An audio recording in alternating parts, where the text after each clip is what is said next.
ಮತ್ತೆ ಈಗ ನಿಮ್ಮಲ್ಲಿ ಈ ಫೈರ್ ಇದೆಯಲ್ಲ, ಈ ಫೈರ್ ಜೊತೆಗೆ ಇನ್ನೊಂದು ಫೈರ್ ಈಗ ಹತ್ಕೊಂಡಿದೆ ಬಿಗ್ ಬಾಸ್ ಮನೆಯಲ್ಲಿ.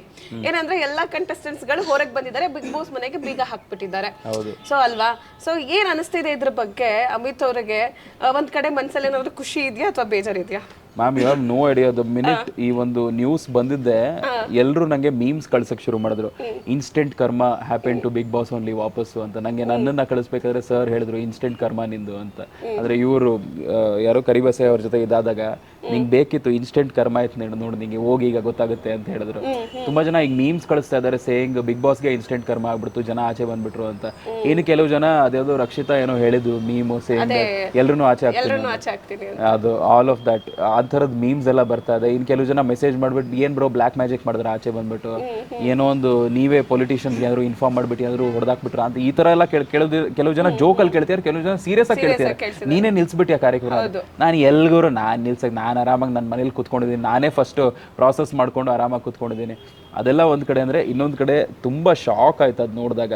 ಆದ್ರೆ ನ್ಯೂಸಲ್ಲೆಲ್ಲ ಬಂದಾಗ ಇನ್ನೂ ನಂಬಿಲ್ಲ ನಾನು, ಹಂಗೆಲ್ಲ ಬಿಟ್ಕೊಡಲ್ಲ ಶೋನ ಅಂತ. But when it actually got serious, when it actually got very real, ನನಗೆ ಸಿಕ್ಕಾಪಡೆ ಕಾಲ್ಗಳೆಲ್ಲ ಬಂದಾಗ ಅವಾಗ ಗೊತ್ತಾಯ್ತು, ಓ ಮೈ ಗಾಡ್ ಇದು ಆಕ್ಚುಲಿ ಸೀರಿಯಸ್ ಆಗಿ ಎಲ್ಲರೂ ಆಚೆ ಕರ್ಕೊಂಡ್ಬರ್ತಾ ಇದ್ದಾರೆ ಅಂತ.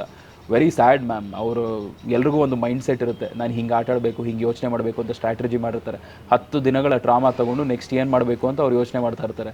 ಅದನ್ನು ಹೊಡೆದಾಕ್ಬಿಟ್ಟು ಆಚೆ ಕರ್ಕೊಂಡ್ಬಂದ್ಬಿಟ್ರೆ ಅದೊಂದು ಡಿಫ್ರೆಂಟ್ ವೈವೇ ಆಗ್ಬಿಡುತ್ತೆ. ತಿರ್ಗಾ ಬಂದು ಫ್ರೆಶ್ ಆಗಿ ಶುರು ಮಾಡಬೇಕು, ತಿರ್ಗಾ ಕಂಪ್ಲೀಟಾಗಿ ಸ್ಟ್ರಾಟಜಿ ಮಾಡಬೇಕು. ಈಗ ಆಚೆ ಹೋಗ್ಬಿಟ್ಟಿರ್ತಾರೆ, ಆಚೆ ಬೇರೆ ಥರ ಬೆರ್ತಿರ್ತಾರೆ.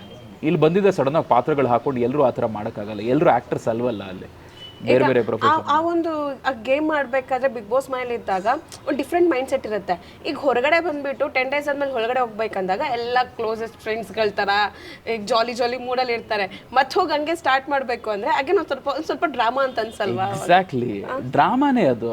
ಡ್ರಾಮಾ ಅಂತ ಅನ್ಸೋದಲ್ಲ. ನೀವು ಏನು ನೋಡ್ಬಿಟ್ಟು ನೀವು ನೋಡ್ಬಿಟ್ಟು ನಿಮಗೆ ಇದು ಓವರ್ ಆ್ಯಕ್ಟಿಂಗು ಇದು ಡ್ರಾಮಾ ಅನ್ಸಿದ್ರೆ ನಿಮ್ಮ ಅನಿಸಿಕೆ ನಿಜ 100% ಡ್ರಾಮಾನೇ. ಬಿಕಾಸ್ ಆ್ಯಸ್ ಸಮ್ವನ್ ರೆಪ್ರೆಸೆಂಟಿಂಗ್ ಈ ಇಂಡಸ್ಟ್ರಿನ ರೆಪ್ರೆಸೆಂಟ್ ಮಾಡ್ಕೊಂಡು ನಾನಲ್ಲಿ ಹೋಗ್ಬಿಟ್ಟು ಒಬ್ಬ ಕಂಪೇರ್ ಮಾಡಿದ್ರೆ, ಅವ್ರು ಎಲ್ಲರೂ ಕಂಪೇರ್ ಮಾಡಿದ್ರೆ ನಾನು ಸ್ವಲ್ಪ ಕಮ್ಮಿ ಫೇಮಸ್ಸು. ನನ್ನಂಥವ್ರು ಒಬ್ಬ ಕಾಮನ್ ಮ್ಯಾನ್ನ ರೆಪ್ರೆಸೆಂಟ್ ಮಾಡಿಬಿಟ್ಟು ಅಲ್ಲಿ ಹೋದಾಗ ಡ್ರಾಮಾನೇ ಅನ್ಸಿದ್ದು ನನಗೂ. ನಾನು ಯಾಗುರು ಇದೆಲ್ಲ ಬೇಕಿತ್ತ, ಒಂದು ಬಟ್ಲು ತೊಳೆದಿರಲ್ಲ ಅಂತ ಹೇಳ್ಬಿಟ್ಟು ಇಷ್ಟೆಲ್ಲ ಕಿತ್ತಾಡ್ಬೇಕಾ ಅಂತ. ಆಚೆ ಬಂದ್ಮೇಲೆ ಗೊತ್ತಾಯ್ತು, ಆ ಜಗಳಕ್ಕಿಂತ ಮುಂಚೆ ಅವರು ಇಬ್ರು ಡಿಸೈಡ್ ಮಾಡ್ಕೊಂಡಿದ್ರಂತೆ, ನಾವು ಸುಮ್ಮನಿದ್ದೀವಿ, ನಾವು ಏನಾದ್ರು ಜಗಳ ಮಾಡಿ ಡೂ ಸಮಥಿಂಗ್ ಅಂತ. Can you just see the fakeness? ಎಷ್ಟು ಫೇಕ್ ಆಗಿ ಆಟ ಆಡ್ತಾ ಇದ್ದಾರೆ. ಅದೇ ಮಾಡಬೇಕು ಅಲ್ಲಿ ಉಳ್ಕೊಳಕ್ಕೆ, ಅದ್ ನಾನು ಮಾಡಿಲ್ವಲ್ಲ, ಅದೇ ಪ್ರಾಬ್ಲಮ್. ನಿಮ್ಮಲ್ಲ ಅದು ಫೇಕ್ನೆಸ್ ಇಲ್ಲ. ಮೇ ಬಿ ಒಂದು ವಾರದಲ್ಲಿ ಬಂದಿಲ್ಲ ನನಗೆ, ಒಂದು ವಾರ ಅಷ್ಟರಲ್ಲಿ ಬಂದಿಲ್ಲ. ಮೇ ಬಿ ಒಂದು 2-3 weeks ಅಷ್ಟರಲ್ಲಿ ನಾನು ಸ್ವಲ್ಪ ಅರ್ಥ ಮಾಡ್ಕೊಂಡು ಓಕೆ ಜೀವನ ಅಂದ್ರೆ ಇದೇ ತರ ಹಿಂಗೆ ಮಾಡಬೇಕು ಅಂತ ಅನ್ಕೊಂತಿದ್ದೆ. ಬಟ್ ಇಲ್ಲ, ಅಷ್ಟರಲ್ಲಿ ಚೇಂಜ್ ಆಗ್ಬಿಡುತ್ತೆ. ಮುಖವಾಡದ ಬದುಕನ್ನ ಜೀವಿಸೋಕ್ಕಿಂತ ಮುಂಚೆನೆ ಮುಖವಾಡ ನೋಡೇ ಇಲ್ಲ ನೀವು, ಅಷ್ಟೇ. ಅದೊಂದು ಬೇಜಾರು ನಂಗೆ. ಹೇಗಿರ್ತಾರೆ ಮುಖವಾಡ ಹಾಕೊಂಡ್ರೆ ಅಮಿತ್ ಅವರು? ಅದೇ ಇದು ಓವರ್ ಆಕ್ಟಿಂಗ್ ಇದೆಲ್ಲ ಮಾಡ್ತಾ ಇದ್ದೆ, ಜೋರಾಗಿ ಕೂಗೋದು ಇದೆಲ್ಲ ಮಾಡ್ತಾ ಇದ್ದೆ. ಬಟ್ ಐ ಥಿಂಕ್ ಕನ್ನಿಂಗ್ನೆಸ್ ತುಂಬಾ ಇರ್ತಾ ಇತ್ತು ಸಿಕ್ಕಾಪಟ್ಟೆ. ಆದ್ರೆ ನಾನು ಕೂಡ ಸ್ವಾರ್ಥ. ಆ ಮನೆಗೆ ಹೋಗೋರು ಎಲ್ಲರೂ ಸ್ವಾರ್ಥಿಗಳೇ. ನಾನು ಗೆಲ್ಲಬೇಕು ಅಂತ ಹೋಗ್ತಾರೆ. ಗಿಂಟಿ ಎಲ್ಲ ಕ್ಲೋಸ್ನೆಸ್ ಎಲ್ಲ ಇರುತ್ತೆ, ಫ್ರೆಂಡ್ಶಿಪ್ ಎಲ್ಲ. ಲಾಸ್ಟ್ ಅಲ್ಲಿ ಯಾರು ಗೆಲ್ಬೇಕೋ ಅವರೇ ಗೆಲ್ಲೋಕೆ ಹೋಗೋದವರು. ಸೊ ಆ ಒಂದು ಕನ್ನಿಂಗ್ನೆಸ್ ಇನ್ನೂ ಜಾಸ್ತಿ ಇರ್ತಾ ಇತ್ತು ಅಂತ. ಅದು ಬಿಟ್ರೆ ಮಾತಾಡೋದು, ಫ್ಲರ್ಟ್ ಮಾಡೋದು ಇದೆಲ್ಲ ನನ್ನಲ್ಲೇ ಇದೆ. It's a very casual thing. ಅದು ಯಾವ ಟ್ರೈನಿಂಗು ಬೇಕಿಲ್ಲ ನನಗೆ. ಸೊ ಅದು ಹೋಗ್ಬಿಟ್ಟು ದಟ್ ವಿಲ್ ಹ್ಯಾಪನ್ ಎನಿವೇ. ಅದು ಬಿಟ್ಟು ಮೇ ಬಿ ಒಂದು ವಾರ ಇದ್ದಿದ್ರೆ things would have been different ಅಂತ. ಬಟ್ 1 ವಾರ ಇದ್ದಿದ್ರೆ ಅಂದ್ರೆ ಎಲ್ಲಿ 1-2 ದಿನದಲ್ಲಿ ಅವರೇ ಆಚೆ ಬಂದ್ಬಿಟ್ರು. ಸೊ ಒಳ್ಳೆ ಅವಕಾಶ ಸಿಗ್ಲಿ ಅವ್ರಿಗೆ, ವಾಪಸ್ ತರಿಸ್ಲಿ ಅಂತ. ಅಂಡ್ ನೀವು ಅದು ಆಚೆ ಬಂದ್ಬಿಟ್ರು ಅಂತ ಹೇಳ್ತಿದ್ರಲ್ಲ, ಎಲ್ಲರಲ್ಲೂ ಒಳ್ಳೇದು ಕೆಟ್ಟದ್ದು 2 ಭಾವನೆಗಳಿರುತ್ತೆ. ಸೊ ಒಳ್ಳೇದು, ಅಯ್ಯೋ ಬಂದ್ಬಿಟ್ರಪ್ಪ ಹೊರಗಡೆಗೆ, ಅಯ್ಯೋ ಹಿಂಗಾಗ್ಬಾರ್ದಿತ್ತು ಅಂತ ಇರುತ್ತೆ. ಬಟ್ ಕೆಟ್ಟದ್ದು, ನಾನೇ ಅಲ್ಲಿ ಇರಲಿಲ್ಲ, ಇನ್ನು ಅವ್ರೇನಕ್ಕಿರೋದು, ಹೊರಗಡೆ ಬಂದಿದ್ದೆ ಒಳ್ಳೇದಾಯ್ತು ಅಂತಿರುತ್ತೆ. ಸೊ 2ರಲ್ಲಿ ಯಾವ್ದು ಅನ್ನಿಸ್ತಿದೆ ನಿಮಗೆ? ಮ್ಯಾಮ್, ನಾನು ಸುಳ್ಳಂತೂ ಹೇಳಲ್ಲ, ನಾನು 100% ನಿಜ ಹೇಳ್ತೀನಿ. ನನ್ನಲ್ಲಿರೋ ಒಂದು 20% ನನ್ನ ಮಗಂದು ಬೇಕಿತ್ತು ನಿಮಗೆ.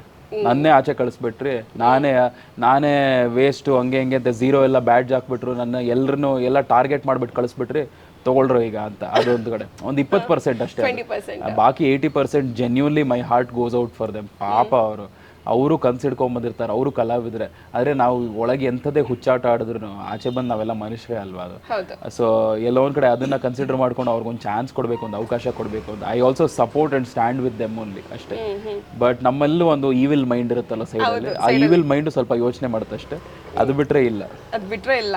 ಸೊ ಇವಾಗ ನೀವು ಬಿಗ್ ಬಾಸ್ ಮನೆಗೆ ಹೋಗೋಕ್ಕಿಂತ ಮುಂಚೆ ತುಂಬ ಶೋಸ್ಗಳನ್ನ ನೋಡಿದ್ರ ಬಿಗ್ ಬಾಸ್ ಫಸ್ಟ್ ಸೀಸನಿಂದ ಇದು ಸೀಸನ್ 11 ತನಕನೂ ವಾಚ್ ಮಾಡಿದ್ರಾ? ಇಲ್ಲ ಮ್ಯಾಮ್, ಅಷ್ಟು ನೋಡಿಲ್ಲ. ನಂಗೆ ಆಕ್ಚುಲಿ ಅಷ್ಟು ಟೈಮೇ ಸಿಕ್ಕಿಲ್ಲ. ಬಿಕಾಸ್ ನಾನು ಆ ಜಾಬ್ ಮುಗಿಸುವಂತಹ ಪ್ರಾಸೆಸ್ ಅಲ್ಲಿದೆ. ಅದು ಮುಗಿಸಿದ್ದೆ. ಈಗ ಈ ಶೋಗೆ ರೆಡಿ ಆಗ್ಬೇಕಂದ್ರೆ ಬೇರೆ ಬೇರೆ ವಿಚಾರಗಳಿದೆ. ಹೆಲ್ತ್ ಚೆಕಪ್ ಇಂದ ಹಿಡಿದು ಶಾಪಿಂಗ್ ಇಂದ ಹಿಡಿದು ತುಂಬಾ ವಿಚಾರಗಳಿತ್ತು. ಸೊ ಅದೆಲ್ಲ 1 by 1 ನಾನು ಮಾಡ್ಕೊಂಡ್ ಬರೋಷ್ಟರಲ್ಲಿ ನಂಗೆ ಆಕ್ಚುಲಿ ಟೈಮ್ ಆಯ್ತು. ಮಧ್ಯದಲ್ಲಿ ಎಲ್ಲಿ ಗ್ಯಾಪ್ ಸಿಗುತ್ತೋ ಒಂದೊಂದು ಎಪಿಸೋಡ್ ನೋಡ್ತಾ ಇದ್ದೆ. ಅಲ್ಲಿ ಇಲ್ಲಿ ಆ ಪ್ರೀವಿಯಸ್ ಸೀಸನ್ ಈ ಎಪಿಸೋಡ್ ನೋಡ್ತಾ ಇದ್ದೆ, ಆ ಎಪಿಸೋಡ್ ನೋಡ್ತಾ ಇದ್ದೆ. ಕೆಲವೊಂದ್ಸಲ ಚಾನೆಲ್ ಅವರೇ ಈ ಸೀಸನ್ ಅಲ್ಲಿ ಇದು ಮಾಡಿದ್ರಲ್ಲ, ಜ್ಞಾಪಕ ಇದೆ ನಿಂಗೆ ಅಂತ ಹೇಳಿದಾಗ ನಂಗೆ ಯಾವ ರೆಫರೆನ್ಸು ಅರ್ಥ ಆಗಲ್ಲ. ಓ ಹೌದಾ, ಓಕೆ ಅಂತ ಹೇಳ್ಬಿಟ್ಟು ಆ ಥರದ್ದು ಅಂದ್ರೆ ಜೆನ್ಯೂನ್ಲಿ ಲೆಜೆಂಡ್ ಆಗಿ ಫಾಲೋ ಮಾಡ್ತಾ ಇರಲಿಲ್ಲ ಶೋನ. ಮೀಮ್ಸ್ ನೋಡ್ತಾ ಇದ್ದೆ ಸೋಷಿಯಲ್ ಮೀಡಿಯಾನಲ್ಲಿ, ಇದ್ರ ಬಗ್ಗೆ ಏನೇನು ಮೀಮ್ಸ್ ಬರೋದು, ಓ ಈ ತರ ಈ ಕ್ಯಾರೆಕ್ಟರ್ ಈ ತರ, ಈ ಕ್ಯಾರೆಕ್ಟರ್ ಆ ತರ ಅಂತ ಅಲ್ಲಿ ಇಲ್ಲಿ ಎಪಿಸೋಡ್ಸ್ ನೋಡೋದಿದ್ದು. ಬಟ್ ಫುಲ್ ಕಂಪ್ಲೀಟ್ ಆಗಿ ಫಾಲೋ ಮಾಡಿಲ್ಲ. ಕ್ಷಣ ಕ್ಷಣದ ಸುದ್ದಿಗಳಿಗಾಗಿ ಫ್ರೀಡಂ ಟಿವಿ ಸಬ್ಸ್ಕ್ರೈಬ್ ಮಾಡಿ, ಲೈಕ್ ಮಾಡಿ ಹಾಗೂ ಫಾಲೋ ಮಾಡಿ. ಹೊಸ ಸುದ್ದಿಗಳ ನೋಟಿಫಿಕೇಶನ್ಗಾಗಿ ಬೆಲ್ ಐಕಾನ್ ಮೇಲೆ ಕ್ಲಿಕ್ ಮಾಡಿ.